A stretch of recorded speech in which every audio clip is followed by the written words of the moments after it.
Oke, Om Swastiastu, Assalamualaikum warahmatullahi wabarakatuh, salam budaya. Perkenalkan kami dari kelompok 4.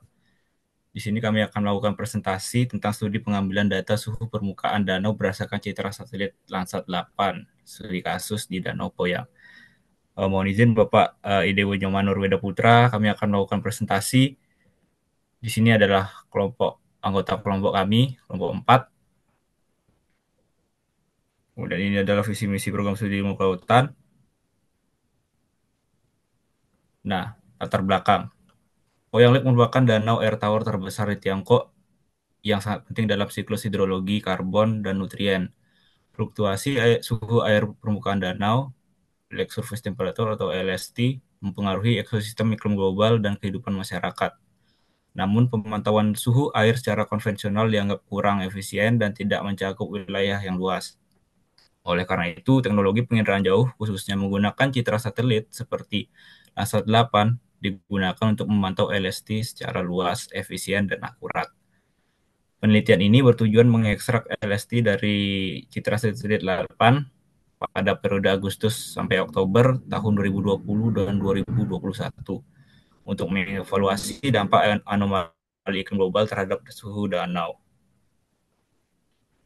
Kemudian lokasi dan sumber data. Lokasinya terletak di Provinsi Jiangxi bagian utara. Kemudian sungai ini menerima aliran dari danau ini menerima aliran dari 5 sungai besar yaitu Gan, Siu, Xin, Rao, dan Fu. Luas permukaan danau itu sangat bervariasi saat ketinggian tinggi, air normal itu 3.150 km persegi. Kemudian kalau tingginya air maksimum itu 425 km persegi dan yang minimum itu 500 km. Nah, sumber data ini, suhu in situ dari wilayah Jujiang, Hancang, dan Sangrau. Data satelit Landsat 8, MODIS, serta data iklim dari NOAA, temperatur, radiasi, kecepatan angin, dan presipitasi. Kemudian eh, sekian dari saya. Semua mohon maaf sebelumnya saya Pandi Gede Permanandam dengan akhiran NIM 063. Selanjutnya akan dilanjutkan oleh teman saya. Silakan. Selanjutnya ada metode penelitian menggunakan tiga algoritma utama untuk ekstraksi suhu, yaitu ada radiative transfer equation, ada mono window algorithm, dan split window algorithm. Nah, kalau misalkan radiative transfer equation atau RTE itu memperhitungkan emisi permukaan dan efek atmosfer, lalu paling kompleks namun akurat. Lalu langkah-langkahnya itu ada kalibrasi radiometrik, koreksi atmosfer, perhitungan NDVI, visi, emisivitas, dan suhu. Lalu yang kedua itu ada mono window algorithm. Ini merupakan satu kanal inframerah thermal atau band 10. Simple namun tetap akurat, lalu bergantung pada emisivitas dan suhu atmosfer. Lalu yang terakhir ada split window algorithm. Menggunakan dua kanal band 10 dan 11, tidak memerlukan profil atmosfer rinci, lebih efisien, namun akurasinya lebih rendah dalam studi ini. Lalu metode lain yang digunakan ada NDVI dan Decision Tree untuk ekstraksi badan air. Lalu ada Thielsen dan Mann-Kendall untuk analisis tren suhu dan faktor penggerak iklim. Boleh di next.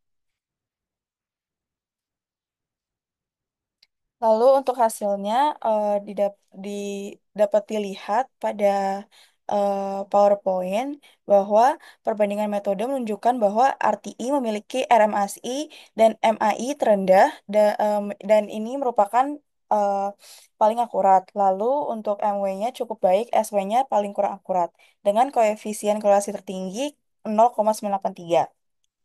Di next. Lalu untuk distribusi suhunya, elasti Agustus tahun 2021 lebih tinggi daripada Agustus 2020. Lalu terdapat perbedaan besar di Oktober, perbedaannya hingga 8 derajat Celcius. Distribusi suhu pada tahun 2020 merupakan pola normal dan distribusi suhu pada tahun 2021 merupakan unimodal atau terpusat. Lalu, hubungan elasti terhadap suhu udara terdapat keterkaitan antara elasti dan suhu udara, namun dengan jeda waktu karena kapasitas panas air yang tinggi. Perbedaan waktu akuasisi citra juga mempengaruhi hasil. Di next. Ya, jadi dampaknya terhadap Poyang Lake itu adalah penurunan suhu udara Rata-rata selama kedua periode, curah hujan yang menurun menciptakan kondisi yang lebih kering dan dingin. Fluktuasi suhu danau LST menunjukkan keterkaitan dengan kondisi La Nina, meskipun tidak selalu langsung, karena danau menyerap dan melepas panas lebih lambat dibandingkan atmosfer. Boleh di next?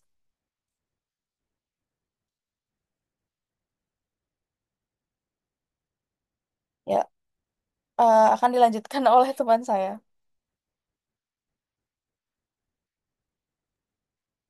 Oke, baik. Sebelumnya perkenalkan saya Erlanta Wirawan dengan NIM awalan 22 dan akhiran 034. Di sini saya akan menjelaskan terkait pembahasan koin B, yaitu faktor penggerak atau driving factor yang terkait LST, analisis multivariable. Ya, jadi penelitian ini mengidentifikasi ada 4 faktor utama yang mempengaruhi LST, yaitu suhu udara, radiasi kecepatan angin sama curah hujan.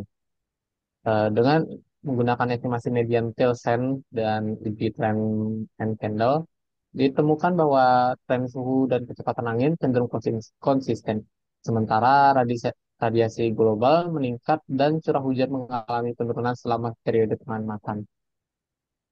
Lalu berdasarkan pembahasan ini, kondisi ini mendukung hipotesis bahwa perubahan iklim global seperti fenomena La Nina berkontribusi terhadap dinamika suhu permukaan danau. Bisa di next. Oke. Eh, Lalu di studi ini peneliti melakukan preklasifikasi terkait suhu danau elastik dari citra Landsat untuk menganalisis pola spasial distribusi surut air. Nah, hasil hasilnya menunjukkan perbedaan pola spasial yang jelas. Jadi pada tahun 2020 dan Agustus 2021, LSD lebih tinggi di wilayah timur Laut Danau Poyang yang dikaitkan dengan tingginya konsentrasi aktivitas industri dan pabrik di daerah tersebut. Sebaliknya, di barat daya ada yang lebih alami dan kurang berkembang, suhu air lebih rendah. Lalu pada September dan Oktober 2021, karena penerapan pembatasan aktivitas industri akibat pandemi COVID-19, distribusi LSD menjadi lebih merata, mencerminkan pengaruh utama dari faktor iklim alami dibandingkan input panas buatan. Lalu studi ini menunjukkan bahwa aktivitas manusia, khususnya industri, memberikan dampak langsung terhadap suhu air dan distribusi di danau Poyang. Ketika aktivitas industri berhenti, seperti yang terjadi pada pandemi COVID-19, pola suhu permukaan danau kembali didominasi oleh faktor alami. Jadi sekian dari saya untuk dilanjutkan oleh rekan saya.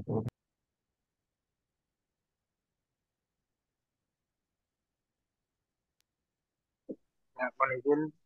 Jadi kesimpulan dari pembahasan ini itu pertama ET adalah metode terbaik dalam penelitian ini untuk mengekstrak LSD dari citra Landsat 8. Kemudian ada LSD Poyang Lake di tahun 2021 lebih tinggi dibanding 2020, terutama pada bulan Oktober. Lalu anomali iklim global seperti La Nina dan aktivitas manusia secara signifikan mempengaruhi suhu dan distribusi LSD. Yang terakhir, penginderaan jauh sangat efektif untuk pemantauan LSD dalam skala luas dan waktu panjang, serta menjadi alternatif efisien untuk metode in situ.